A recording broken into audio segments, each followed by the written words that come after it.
Hi, welcome back. My name is Todd. I'm your host for The Laundry List. Hope you guys had a great week, enjoying the holiday season. Before we introduce our guest and get started, I am going to read the laundry list, which are the 14 traits of an adult child.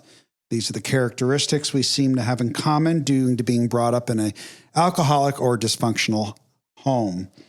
1, we became isolated and afraid of people and authority figures. 2, we became approval seekers and lost our identity in the process. 3, we are frightened by angry people and any personal criticism. 4, we either become alcoholics, marry them or both, or find another compulsive personality, such as a workaholic, to fulfill our sick abandonment needs. 5, we live from the viewpoint of victims and are attracted by that weakness in our love and friendship relationships. 6, we have an overdeveloped sense of responsibility, and it's easier for us to be concerned with others rather than ourselves. This enables us not to look too closely at our own faults, etc. 7, we get guilt feelings when we stand up for ourselves instead of giving in to others. 8, we became addicted to excitement. 9, we confuse love and pity and tend to love people we can pity and rescue. 10, we have stuffed our feelings from our traumatic childhoods and have lost the ability to express our feelings because it hurts so much. Denial. 11, we judge ourselves harshly and have a very low sense of self-esteem. 12, we are dependent personalities who are terrified of abandonment and will do anything to hold on to a relationship in order not to experience painful abandonment feelings which we receive from living with sick people who were never there emotionally for us. 13, alcoholism is a family disease. We became para-alcoholics and took on the characteristics of that disease even though we did not pick up the drink. And 14, para-alcoholics are reactors rather than actors. Okay, that is the laundry list. And now we're going to read the promises, which when you do the work, listen to this podcast, read the Red Book, the promises start coming true, and it's wonderful. 1, we will discover our real identities by loving and accepting ourselves. 2, our self-esteem will increase as we give ourselves approval on a daily basis. 3, fear of authority figures and the need to people please will leave us. 4, our ability to share intimacy will grow inside us. 5, as we face our abandonment issues, we will be attracted by strengths and become more tolerant of weaknesses. 6, we will enjoy feeling stable, peaceful, and financially secure. 7, we will learn how to play and have fun in our lives. Yes. 8, we will choose to love people who can love and be responsible for themselves. 9, healthy boundaries and limits will become easier for us to set. Set those boundaries. 10, fears of failure and success will leave us as we intuitively make healthier choices. No more fear of failure or success. 11, with the help of our ACA support group, we will slowly release our dysfunctional behaviors. And 12, gradually with our higher powers' help, we will learn to expect the best and get it. All right, the promises of ACA. I love reading those. It's almost like it's a different emotional state when I read the laundry list and I read the promises. I hope you guys enjoyed that last episode we did with Gary. Gary's a great friend and someone who I really respect and trust because he's opened up his emotional bag and lets us in to see really what he's about and how he operates as a human being, and it's a beautiful thing. Today, I would like to introduce a very special guest. I've known Liam since really he was a very young boy. His dad is one of my best friends in the world and has brought so much joy and love in my life. And I'd like to welcome Liam to the podcast. Welcome. Thank you so much. I feel like I learned so much just by listening to that laundry list at the beginning of this episode. So I'm glad I got to hear that, and I'm glad I get to be here today. Yeah. So tell me, when you have you read the laundry list before? I don't think I've read it before I heard it right now, but I feel like I related to so much of it as you were going on into it. Yeah. Yeah. I know for me, when I started reading that laundry list about 4 years ago, I'm like, holy shit, I do most of these things. I mean, not all of them, but I do most of them, like I will people please and I will like find out what you like and then really try to like act like I love that stuff too, just so you like me, and it's one of those things where I become almost a chameleon. So I get approval and validation from you, and you're not going to criticize me, judge me, not like me, all those things. Yeah, but at the same point, as you said, you're giving up part of your personal identity, and at that point, it shouldn't be worth it. But I definitely have been in positions where I was willing to give that up in order to just have people around me that I thought would legitimately care and do things like that. I don't think it's as bad anymore, thankfully. So how does it come up today? Like, I mean, I know social media is a big thing today. So how does it come up? Like, would you express your feelings if you know it's going to create some conflict either in person or on social media, or we just keep it to yourself? It definitely depends on the issue. I feel like most of the time, though, I would probably keep it to myself because I've definitely been one in my life to try to avoid confrontation just because I have been scared of it in my life. So yeah. Yeah, I know for me, I definitely avoided confrontation from a very young child to adulthood. And today I still judge or look at the room very carefully before I say something that might have a adverse reaction. So I know for me, it's like, okay, I'm going to say this, but I know it might have an adverse reaction. But like you said, you're giving up part of who you really are. Like if someone says, oh, I'm a strong, hardcore Republican, and they look at me and they go, how about you? And if I don't say that I'm a hardcore, strong Republican, guess what? I'm going to get judged, right? yeah. And I might get criticized and I might, start feeling bad about myself because I want this person's approval and I want this person to like me. So, I know that's kind of a big, silly example, but like, that's really true. Like, how many comments do you see on Facebook or Instagram where they're going against the grain? Usually it's people just piling on the compliments, right? Oh my God, you look so great. Oh my God, you're so pretty. Oh my God, you're so young, blah, blah, blah, blah. And how many times do you say like, oh God, you're really getting older. You turn gray, like you just don't hear it that often. It's like, it's just like, that's mean. Oh, you're a bully, Yeah, you don't want, most people don't really want to criticize, especially in that public of an environment. But I've noticed, especially what you were talking about on Instagram, like when people post like pictures of themselves, it's just hundreds and hundreds of comments that are basically just the same thing over and over again because they feel like they have to, or They feel like it should be the thing that they do in order to support this person, when I don't know if that's something that I think would be super important, at least in my life. Yeah. So it's like this person's getting all these compliments. Oh my God, you're so amazing. You're so, blah, blah, blah, beautiful, funny, cute, smart, rich, whatever the adjective is. And it's like, after a while, I mean, I know for me, like, I'd be like, oh, okay. Like, but then again, if you're getting all of that and then all of a sudden it stops and you don't get any of that validation or approval from the outside world, then you probably feel alone and scared and insecure, So it's almost like a double-edged sword. Like maybe it feels good and you're like getting all this approval and validation and support, and then it stops and you're like, shit, I'm no good. I'm not smart. I'm not rich. I'm not funny. I'm not good looking. Like you start to criticize yourself. Yeah, I feel like that's a really good point, especially like going from validated like by the outside world to not. Definitely your brain can start churning the bad ideas in because you're not hearing the good ideas. So you're like, oh, I must be unfunny. I must be ugly. I must be whatever. Right. So, yeah. So tell me, so you're going to school for journalism. You're at the Cronkite School at ASU.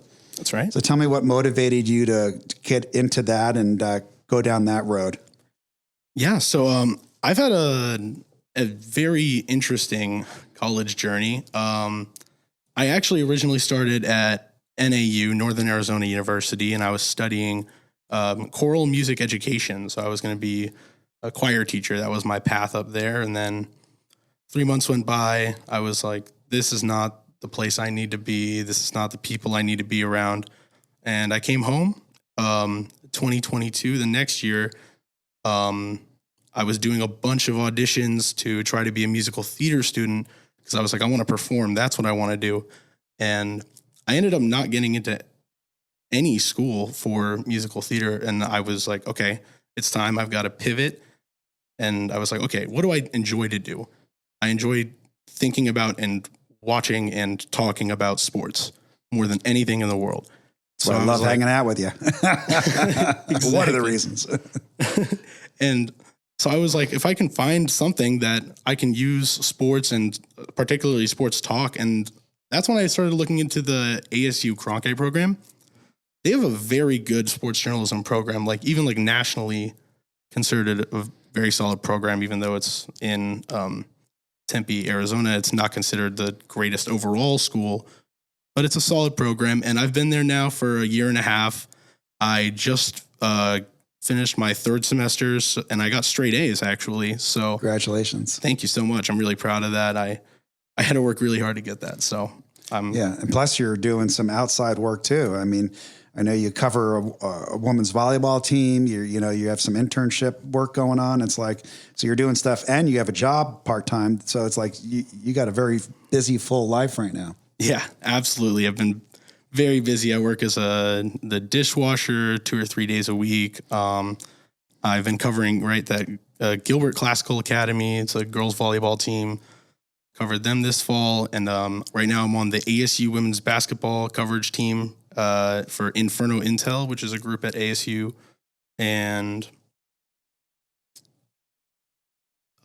you're in person too, right? Yeah, that's all in person. That's all going to. Yeah, which I think is great because you get to interact with other human beings and other teachers. And, my son does online and I know he's very comfortable with that. But I'm just a believer in human connection, human interaction that will allow not just the information to get passed on by person to person, but you also get that connection that I feel is sometimes lost in Zoom or online. And I know for me, a lot of my business life has gone from in person to Zoom. And it definitely feel like I lose a little bit of that relationship. It's like people that I just have met through Zoom over the last few years, as opposed to people that I've known for 20 years. It's like I have a much closer relationship with those that I've had that personal relationship with. Do you think that makes it tougher in order to be working online as opposed to working in person with other people? No question. Yeah, it's much. I mean, I'm old school maybe, but I know a lot of my friends and colleagues that maybe are younger that prefer to have digital, basically meetings. So they're on Zoom or Teams all day long, and they love it. I'd rather get on airplanes and shake hands and go to dinner and laugh and just have that really close connection in person. But I know the new economy is definitely more Zoom, Teams, front, and it's just that's kind of the way it's going. And there's an argument that you're more productive, but the definition of productive to me is less than desirable because productive is better numbers, more profit, more deals, higher commissions, blah blah blah.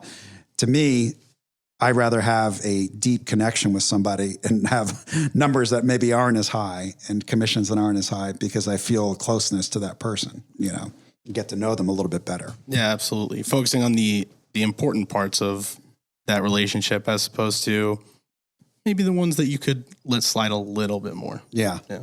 It's easy to hide out on Zoom.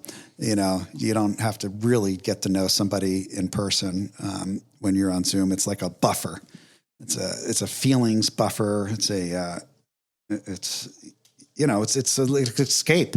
And maybe someday there'll be another laundry list trait that will be on there that'll be like, do you find yourself just wanting to be on Zoom and Teams or FaceTime because you were afraid to meet people in person. Maybe that'll be another laundry list trait in 5 years.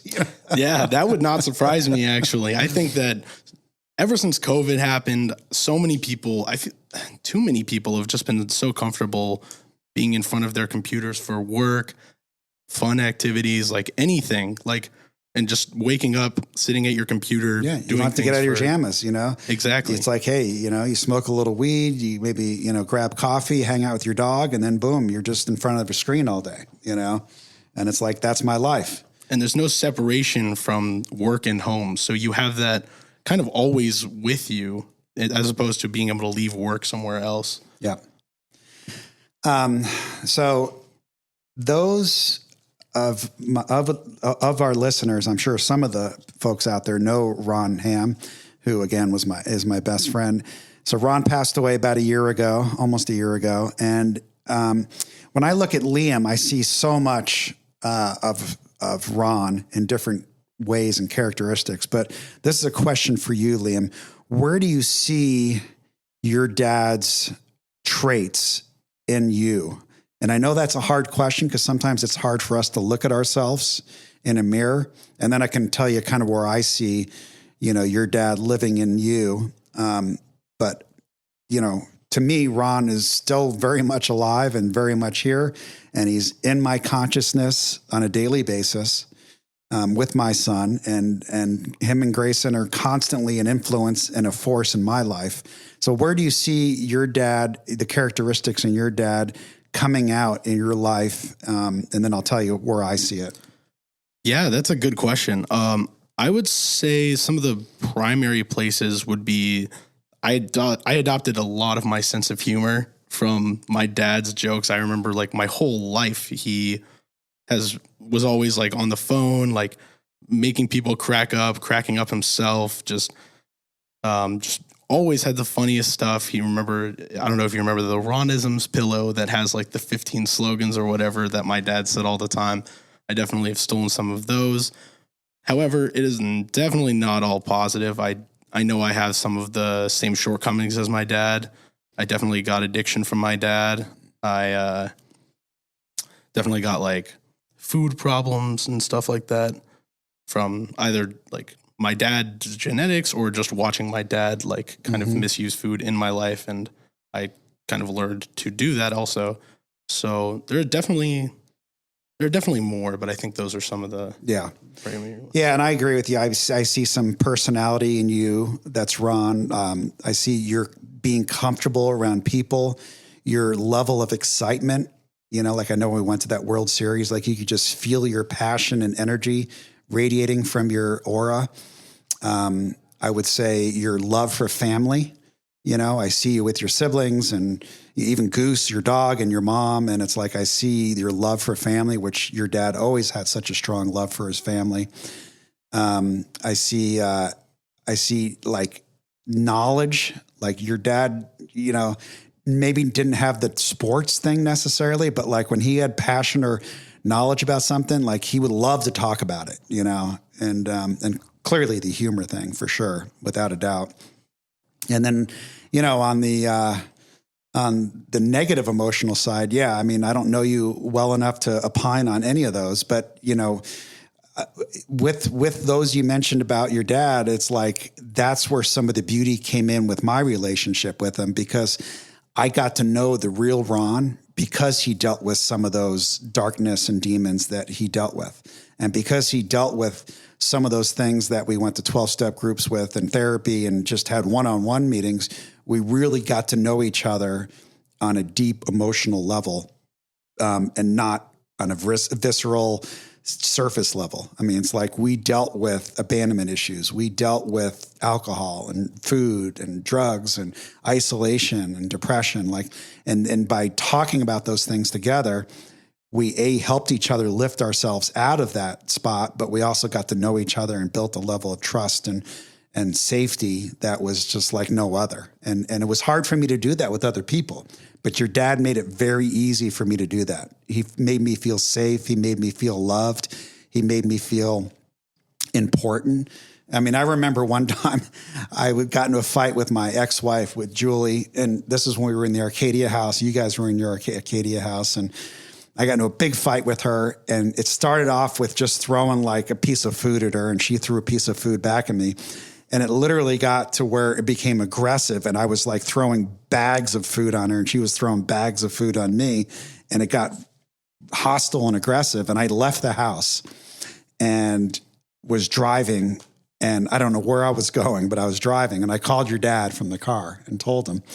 And I told him what's going on, and I'm like, I'm not coming home. Screw her. I'm done. And I was living in that resentment and that anger, and I'm going to show her and screw her. And your dad immediately is like, Todd, turn your car around and go home and apologize and go to bed. I'm like, Ron, there's no way I'm doing that. Like, I am so mad at her. And he's like, Todd, I don't know if you heard me. Turn your car around, go back, apologize, and go to bed. And he said it like 3 times. And, you know, you can imagine your dad saying that. Mm-hmm. And it's like, I did that. And I felt so much better. And I don't know where I was going. Maybe I was going to buy a bottle. Maybe I was going to just drive my car off a cliff. Like, I don't know where I was going, but it wasn't going to be good. And your dad got me to safety, got me to feel like it's okay. You had a fight. People have fights. You have to apologize for behavior. People apologize. They make mistakes. And I love you. And that's all that matters. And I just felt better.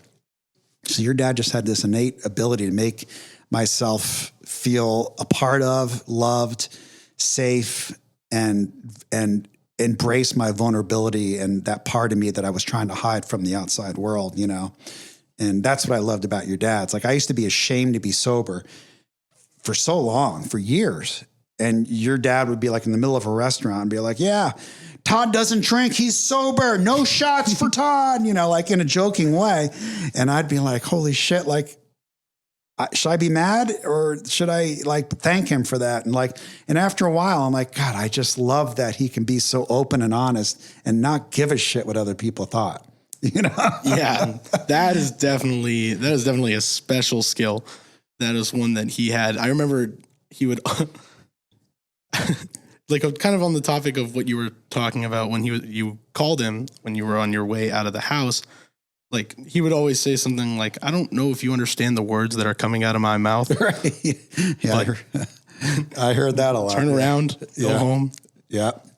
Yeah. Kiss your wife goodnight. Yeah. Yeah. Yeah. He just, God, he has such a way about him. But, yeah. So talk about now that you're the man of the house, you're kind of your Goose's new master with your mom, and they might talk about what that looks like now, being in the house, you know, without Ron in physical form. We know he's still there, definitely in spirit form and his soul form. Talk about that. And I know there's some obviously sadness around that, but also some of the beauty around that as well. Absolutely. It's been, if I had to describe it in one word, I would say it's been surreal.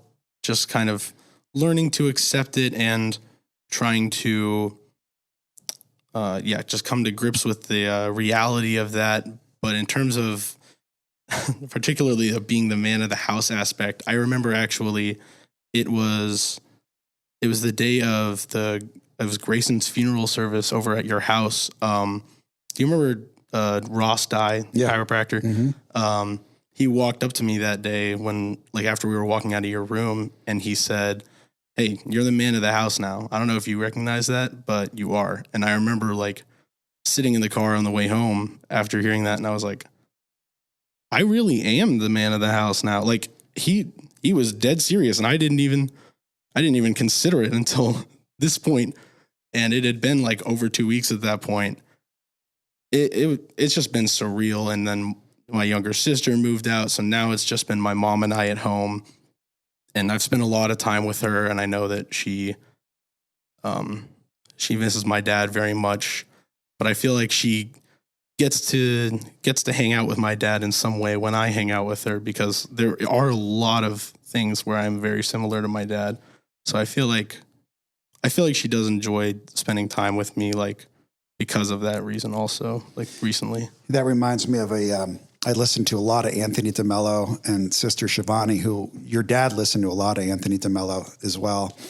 And one of the things that he says and Sister Shivani says is, we appreciate every single minute and experience you were with us.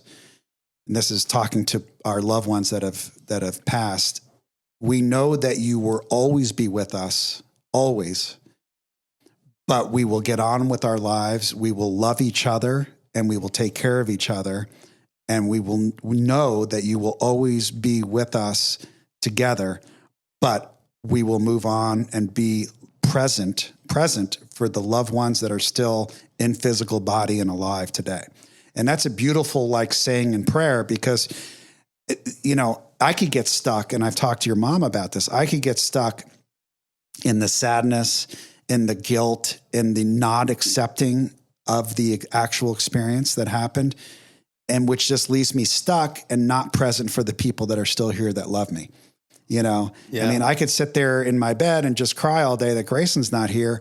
Or I could say, I miss you, Grayson. I love you. I know you're still here with me, and I'm going to go spend time with your brother, or go spend time with a sponsee that needs help, or someone else, Yeah. And it's a choice every day. It's a choice. And some days, I'm just going to be stuck in bed and, like your dad says, pull the covers over and watch Family Guy, then that's just going to be, I'm just going to have those days. And there's other days I'm like, nope, I'm going to get in action. I'm going to go do this. I'm going to be there for the people, and I'm taking Gray with me, and I'm going to be a useful citizen of society and just go help people, and it's a beautiful thing. It's a beautiful thing that we could actually have these discussions, and I've had these discussions with your mom as well. And I love that we can be open and honest about, that kind of stuff. And talk about your prayer life. Do you believe in God? Oh, that's an interesting one. I do believe in God. However, I haven't really gone to mass regularly, or prayed regularly, or really been in that much touch with my religion. I mean, I personally don't believe you have to go to a certain place or structure or setting to connect with God or our loved ones, which are direct descendants of God, I believe. So it's like, for me, I don't go to temple. I was raised Jewish. I do go to church. Your dad and I, actually, one of the last churches I went to, your dad and I were going, I think you came one time to that Baptist church. Didn't you come? Yeah, I did. We're literally the only white people in this church. And we were having the best time. I mean, the music, the passion, the love, they're coming up to us. I mean, I felt such a part of that community. That was truly such a fun day. It was really cool that they just welcomed anyone in the way that they did. It was great. Beautiful. Yeah, that was the Phoenix Institutional Baptist Church on 11th Street in Jefferson. And actually, I almost went there last Sunday, speaking of that church. And I'm probably going to go this Sunday. There's a service at 11:30. It's like you got the 7:31, which is way too early for me on the weekends on Sunday, and then the 11:30.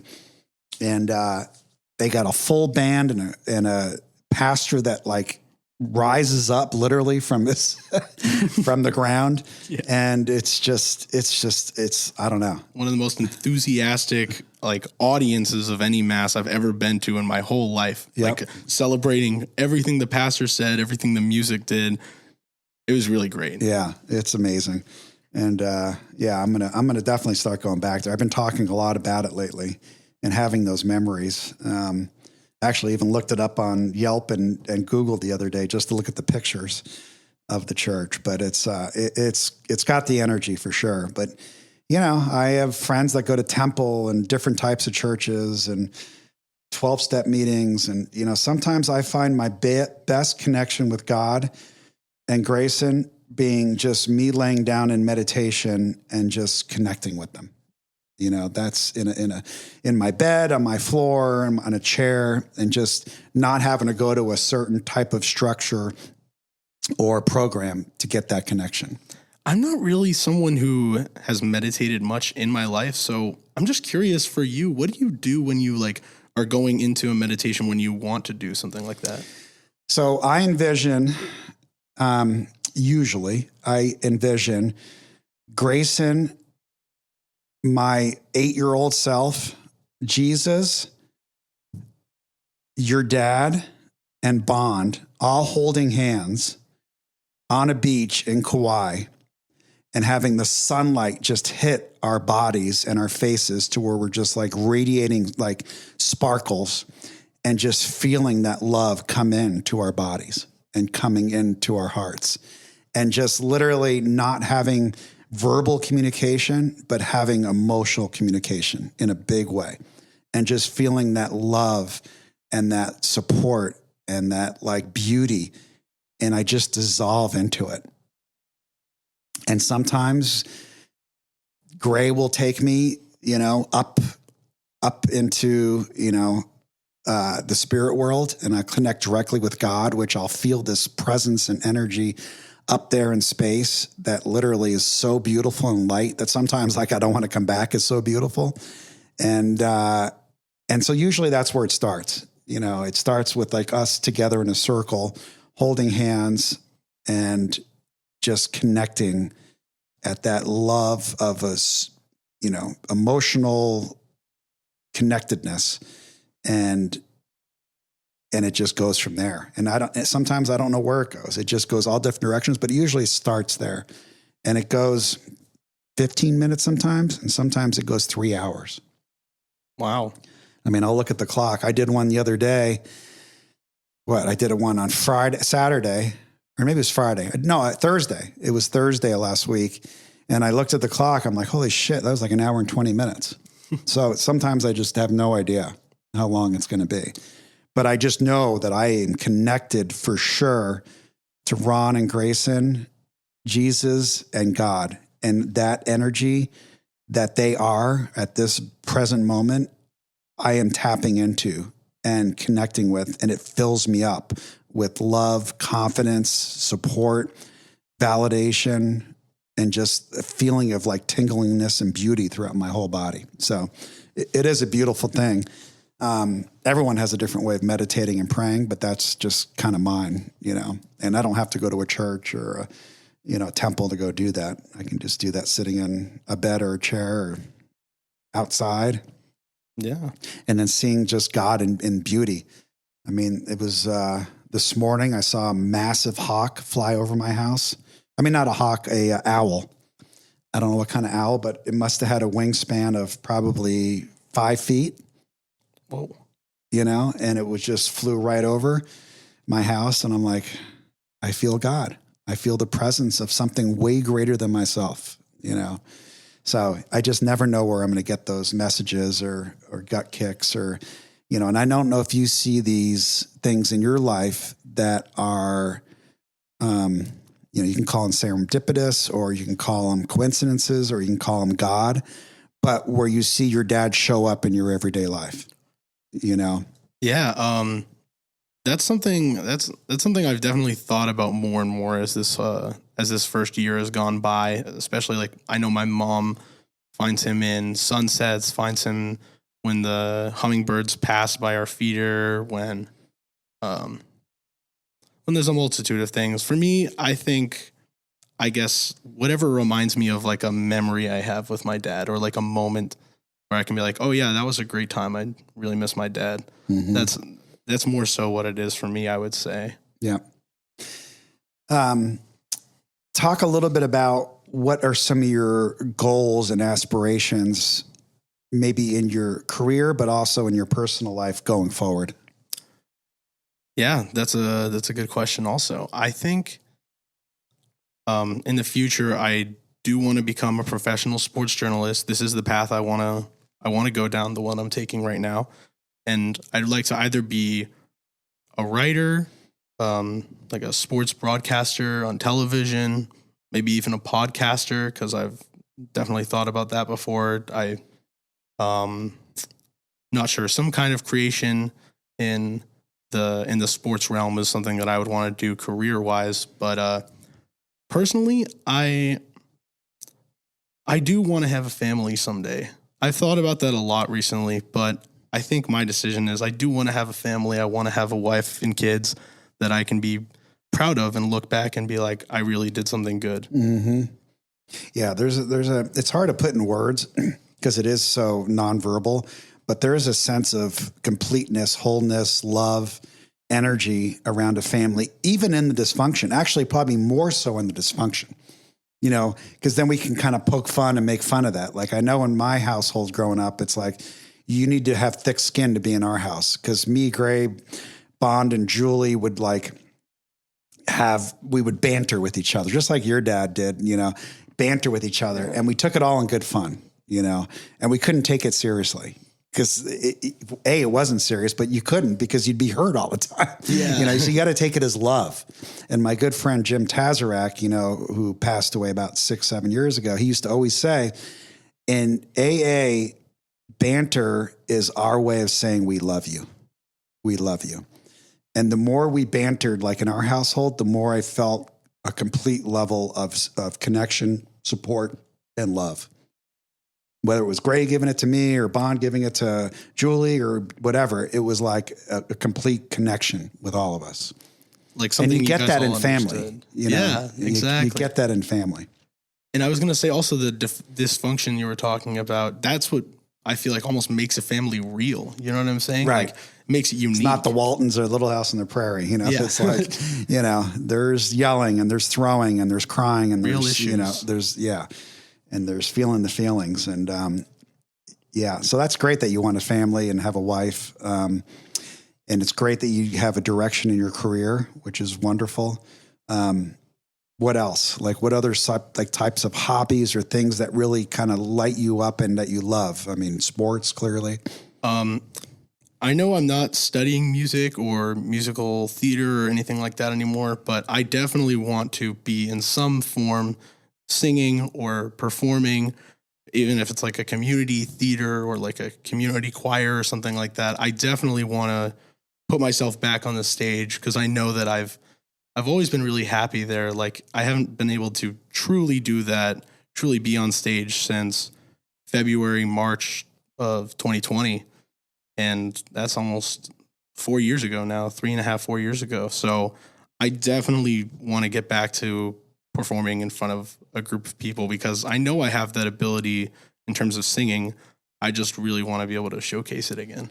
And it feels great, doesn't it? Oh, it feels so good. I was on, yesterday I went to the Nutcracker at the Orpheum Theater. Oh, I mean, it's just poetry on a stage, with the costumes and, the Nutcracker, there's no sound, but there's no verbalization, but I just love theater. I just love theater and the expression of theater. And we're going to New York for Christmas. We're going to go see a couple plays there. And, and I've seen you in plays. I've seen your sisters in plays. And I just know that's it's something that is just, and it didn't come from your mom or dad, that's for sure. Yeah. So it's crazy that all three of you guys just, love the theater. And you're so good at it. So, yeah, I think Mia did it first. My parents put her in Child's Play and she never wanted to do it, but she was just so good at it that they were like, no, you're going to keep doing this because you're really good at it. And they kept her in that for a while. And then eventually she was like, no, I want to act, but in school, I want to act in my own way instead of with that. And then I feel like I kind of decided, I feel like I would do a musical. Why not? And then from there, it rolled into more and more shows and more singing and more dancing, more performing in general. And then I feel like my sister has always done dance, always been decent with the vocals at least. So as high school went on, as she got more opportunities, she got better. We all got better. It was really unique to see us all growing together, doing the same thing at the same school. A lot of people don't get to say that with their with their siblings, but yeah. Lucky within that. Yeah. I love seeing that. And what about, I know you have a love and passion for Goose, your dog. So you think you'll have animals in your life, dogs in your life? Oh, definitely. Growing up? Yeah. I've definitely thought about having either a dog or a cat, but cats have always hated me for some reason my whole life. And I don't understand, but dogs have loved me. So I'll probably stick with a dog when I'm older. But yeah, Goose is the best. He actually just had his birthday on the 9th. How old a couple is he? days ago. 7 years old. Boy, I remember when your dad got him, when Craig moved out of town and gave him to your dad. And I think within the first few months, he got out one time. I don't know if you remember this. And your dad called me panicking. So like we started looking for him at all the parks and all the like neighborhoods. And we were just freaking out. Like, Goose, come back. And thank God we got him back, because that boy brings a lot of joy and love to you and your mom and your siblings, your sisters. There's a lot of love there. And there's Ron in there too. Absolutely. That's what I think like almost makes it so extra special. But also I wanted to say, in terms of like bringing joy to the family, he also brings joy to like so many of my friends. And like, I remember when I was dating this one girl, she was absolutely in love with Goose and loved spending time with him. Like a lot of people seriously enjoy that dog. Yeah. And I think that's just common of most dogs that are friendly and lovable. Like, I know my Gigi passed away about a month ago, and boy, that was a really hard day. But she lived a great life, 16 years, gave a lot of love to me, Grayson, Bond, and Julie, and a lot of other people, and it's just one of those things where I just think we can learn so much from dogs as human beings, just unconditional love, and just like, they're not holding resentments against anybody. Yeah. I mean, you could hit the dog, you can ignore the dog, you can scold the dog, and literally the dog's going to love you just as much. Like, that dog is just unconditional love.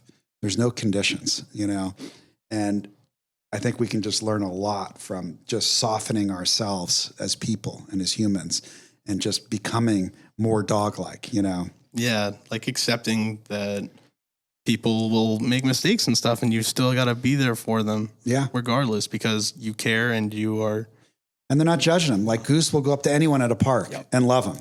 The Goose is not going to be like, are you Republican or Democrat? Are you, are you for this, against that? Like, no, there's no interviewing. It's like, just, I'm going to love you.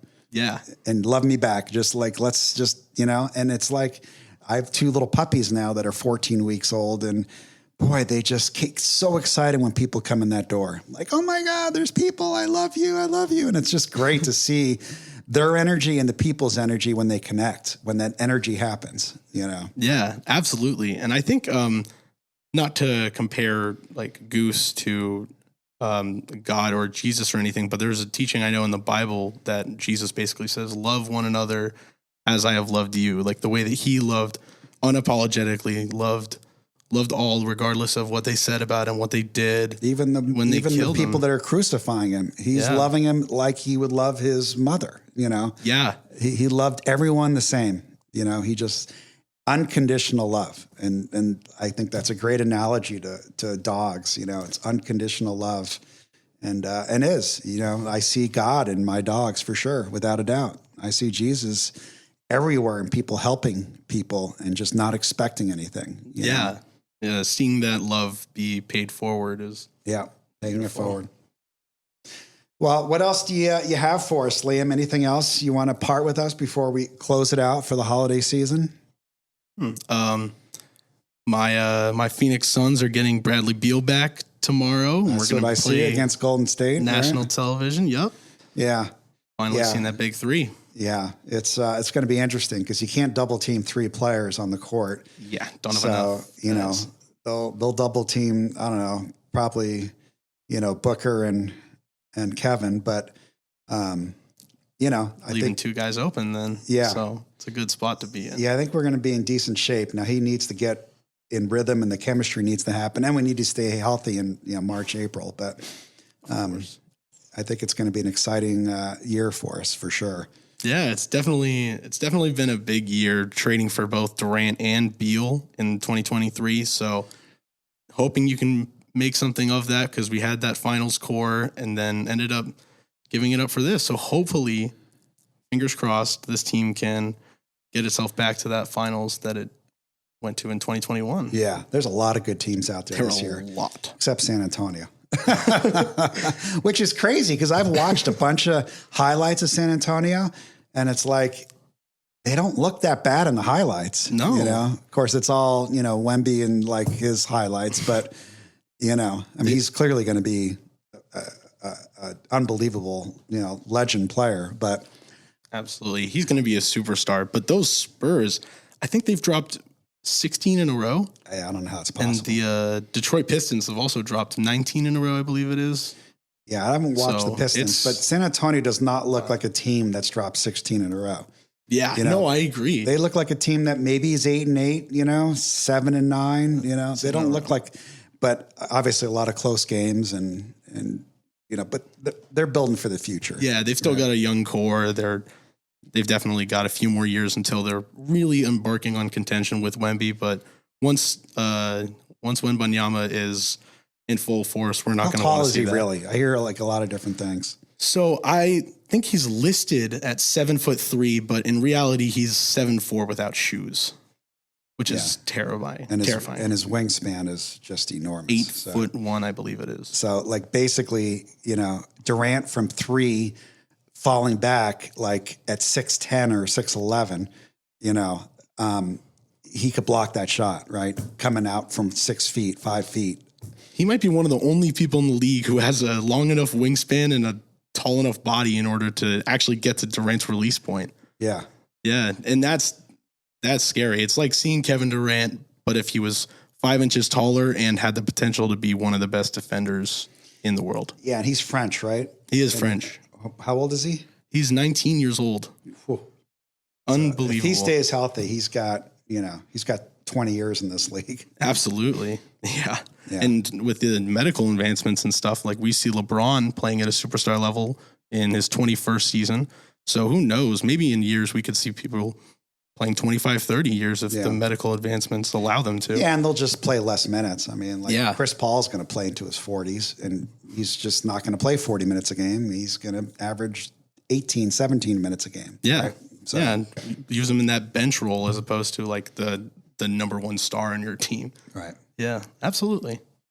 Well, thanks for coming on, Liam. We're going to have you back next year. Congratulations on all the experiences you've had in your life and will continue to have. And can't wait to hear you when you're in the sports world. I love your passion for sports and how much you know. And your statistics. So congratulations. Please be nice to my friend this week. And that means you guys. We love you. And please don't forget to rate us, give us feedback, comments. If you want a red book, give us your address, send us your address, and we'll send you a red book. We love you, and we will see you next week on The Laundry List.